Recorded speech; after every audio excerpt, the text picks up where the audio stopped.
சொன்னது பேரின்ப தாமரை தாழ்த்திறக்க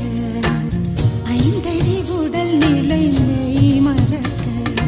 அசைந்தாடும் காற்றுக்கும் அழகான பூவுக்கும் காதலா காதலா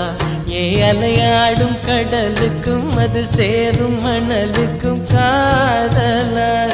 காதலா